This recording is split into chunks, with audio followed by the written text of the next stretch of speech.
to push their agenda of making sure that cryptocurrencies, the blockchain system, does not replace what the central banks are doing now, which is just creating currency out of thin air. They don't do much of anything else. Yes, they play with the markets, they manipulate data, they fund their covert operations with the deep state and other organizations, but in all intents and purposes, we don't need the central bank. There's no reason for them whatsoever. They continually make up reasons why we need them, but there is no reason why we need them. A little bit later in this report, I'm going to explain what they were trying to do and why they're trying to make this move. We already see at the same time, and I mentioned this yesterday, that the states, they're adopting cryptocurrencies, the blockchain technology, to be used as payments where you can pay your taxes.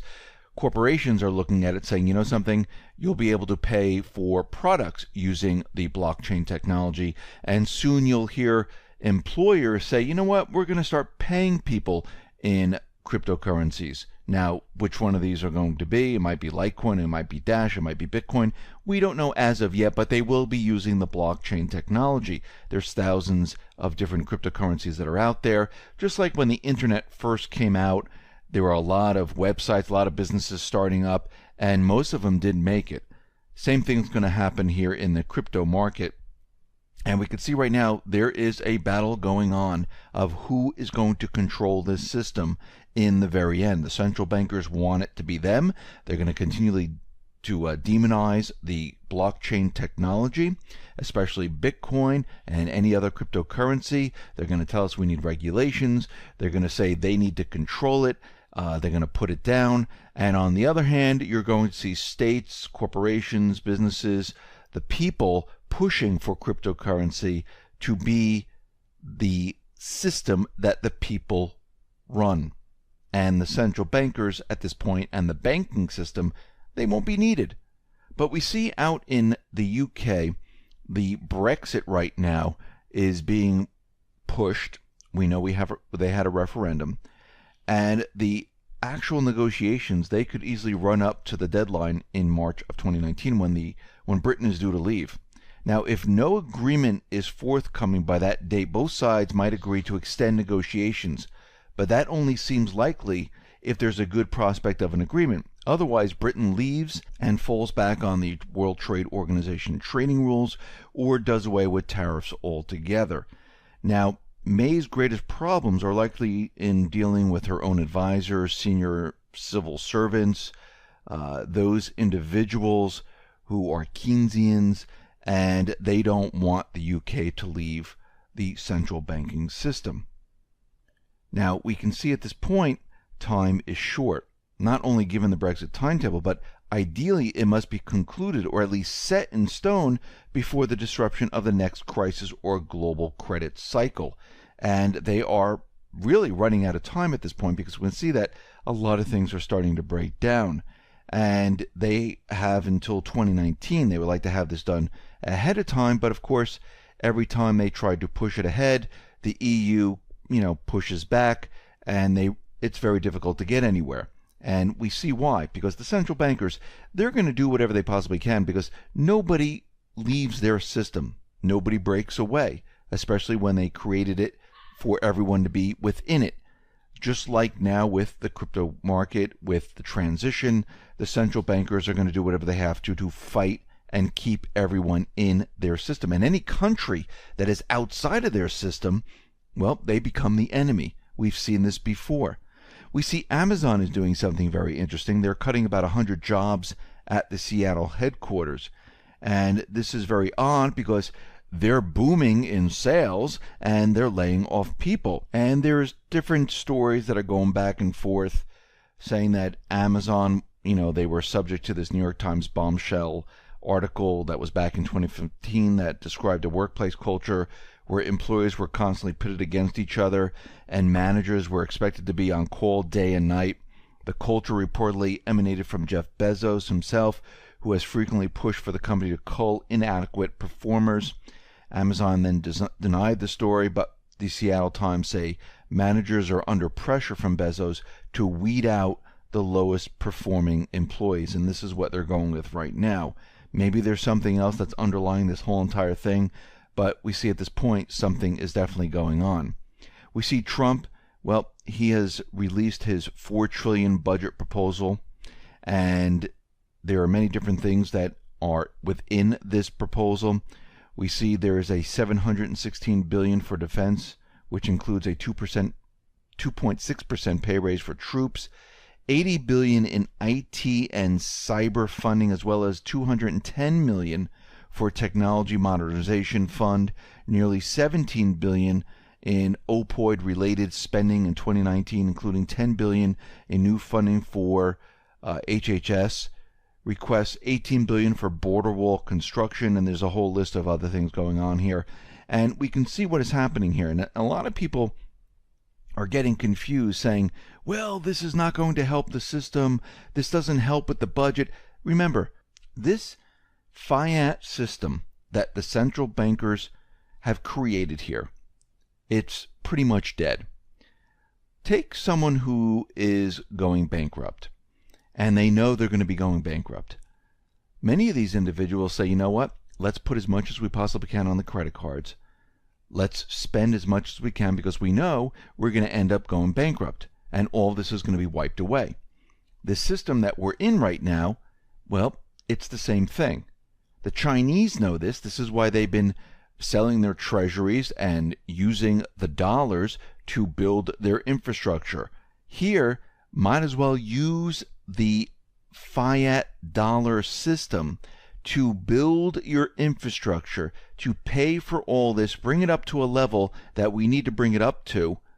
So when we transition, guess what? You don't have to do that. That's completely out of the budget. And all this fiat debt that the central bankers created and pushed it on the people, well, it just completely disappears. Now, the central bankers, they are pushing their agenda to create an atmosphere that the crypto market, this is nothing that big. It's not a big deal. It's not going to take over the fiat currency system, and it's really nothing to look at. Now, JP Morgan, they created the Bitcoin Bible, letting everyone know how cryptocurrencies works and saying, what crypto and Bitcoin are and, how it works and all that stuff. And we know that Jamie Dimon was out there and he had this outburst against Bitcoin. We know that JP Morgan, they trade in Bitcoin. They're in the crypto market, but they're trying to make everyone believe that the crypto market is nothing to worry about. And we can see that there's about 71 pages of this Bible that they created.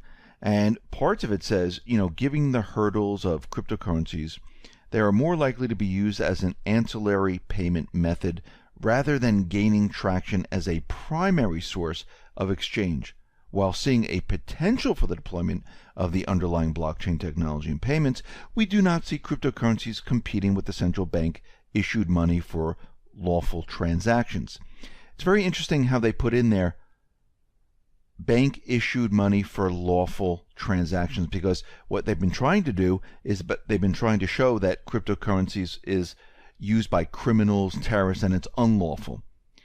Some of the earlier buyers, they said, of cryptocurrencies were clearly dismayed by ballooning balance sheets of the major central banks in the aftermath of the global financial crisis, but the lack of any meaningful inflation since then, guess what? It seems like they were wrong and everything is fine. And they went on to say that several central banks, as discussed in Feroli, are investigating whether they should issue cryptocurrencies in their own currency, but are very far from actually doing so, as any increased efficiency in payment technology does not appear to be that obvious. In addition, the issuance of crypto dollars, for example, would give non-banks access to the Fed balance sheet and thus could endanger the economically and socially important financial intermediation function of commercial banks. What they're really saying is this would put them out of business, and it would endanger everything that they've been doing, laundering money, creating currency out of thin air, keeping the Ponzi scheme going, creating bubbles. They went on to say, if cryptocurrencies survive the next few years, remember, just listen to what they're saying. If it survives the next few years and remains part of the global market, then they will likely have exited their current speculative phase and would then have more normal returns.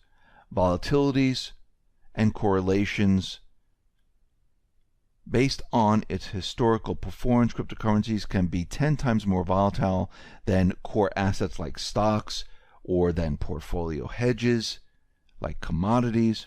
In the current market conditions, we do not believe that an allocation to cryptocurrencies as insurance should be a portfolio's main or only hedge. Note that even though cryptocurrencies have improved risk-adjusted returns over the past several years, they have not prevented portfolio drawdown during periods of acute market stress, like the equity flash crashes of August 2015 and February 2018.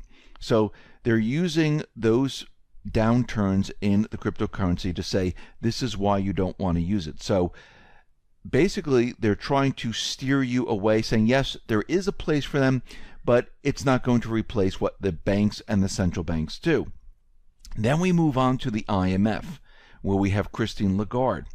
She is out there saying it's only a matter of time before cryptocurrencies come under government regulation. Yes, regulations, they are good, but when they are regulated by the central banks, that puts pressure on the government to make the central banks in control of everything. That's where there is a problem. And she says it's clearly a domain where we need international regulation and proper supervision. Proper supervision by who? And of course, they mean them. She also noted that there is probably quite a bit of dark activity in cryptocurrency. There's no dark activity in currency that they created, right? There's no money laundering. There's no one stealing from the ATMs. There's no one using their currency for drug deals. Only cryptocurrencies. The IMF is actively trying to prevent digital currencies from being used to launder money or finance terrorism. She said regulators need to focus less on entities and more on activities, who is doing what and whether they're properly licensed and supervised. So basically she's making the case of why the central bank system needs to control the crypto market.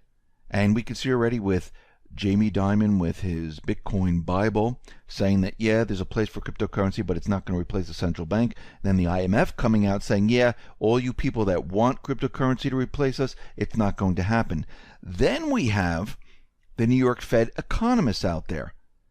And the Federal Reserve Bank of New York published an interview on their site on Friday, February 9th, in which two of its economists explained cryptocurrency, highlighting crypto's trustless nature, but expressing doubt that cryptocurrency could ever realistically compete with current payment methods, on the notion that virtual currencies are not backed by anything real, such as gold. Now, they even came out and said, listen, cryptocurrencies aren't backed by anything real. Just like it's not backed by gold. Really? The dollar's backed by gold? No, it's not. Actually, what is the dollar backed by? Oh, that's right. The full faith and credit of the United States? The dollar and all these currencies you see out there, they're backed by nothing. They're created out of thin air. They're really talking about themselves, if you really think about it. Because if the central bankers were so concerned about having currency backed by something, why didn't they leave it backed by gold? Oh, then they couldn't do their dirty work. Then there couldn't be all this money laundering and supplying funds for terrorism and all this other stuff. And if you really think about it, they're trying to convince you that cryptocurrencies are a bad thing. The economist went on to say that trust in a given currency is what gives it value in payment environment and makes it an acceptable medium of exchange. In the case of cryptocurrencies, said trust is not provided by any given government or institution, only the blockchain technology. Let's think about this for a second. So there's no central bank, there's no government or any other institution that can provide trust. Well, the blockchain is a ledger. You can go back and the ledger can't lie because it's diversified onto many different systems, decentralized. It's not a central location where someone can go in and change the ledger. So if you have a ledger entry in one location and it doesn't match a ledger entry in 3 different locations, guess what? That one location is lying. And what they're trying to tell you is that you really want a truthful system like this ledger to be the trust machine? Yes, we do. Because we can trust that because there's no people involved in it. Like the central bank. Wait a minute, the central bank is not transparent. The central banks won't let any government audit them. Actually, the Fed won't let the United States, the people of the United States, audit the Fed. The entire blockchain technology is one big trust machine. That's the whole purpose of it. And they're trying to convince everyone that it isn't. And the way they're doing it is they're telling you that, it has a dark side. It can be used for terrorism. It's not trustworthy. It's not backed by anything. And if you really think about it, it's really the central bank system. It's not trustworthy. The central banks won't let us see anything in what they're doing. We don't know where the currency is going. It's not backed by anything. They push a button and it's created out of thin air. It's used all over the world for drug transactions, to supply terrorism with funds. The intelligence agencies use the currency to push their covert operations. They keep doing this all over the place. They're really talking about themselves. And if you look at the crypto market right now, this is based on a trust machine. It's not centralized, where they create everything. They hide everything. Everything is out in the open. You can see what's going on. They don't like this. They don't like it at all. Yes, maybe there are not names attached to everything, but I have to say, their covert funding and their money laundering, there's no names attached to that either. So we can see right now, they are making their case of why, and they're very worried. If they're doing this right now, they're very worried that this is going to overtake their system. And they know if it does, they're done for. Because people will see that there's no reason to have a central bank. There's no reason to have a bank. So we have 2 things happening right now. We have the central bankers pushing their agenda for the transition. They don't want cryptocurrencies. They don't want them. Yes, there's a place for them, but it's going to be like a gold market that we can control, commodities market that we can control, and this is not going to replace the fiat currency system. Then we have the people who want an open truth machine that the people control. And nobody is borrowing this currency, and no one is expecting interest along with it, where they put people into debt. That's what the central bankers do. They lend money out to governments. They say, now you owe us the money that we just lent you plus interest. The blockchain doesn't work that way.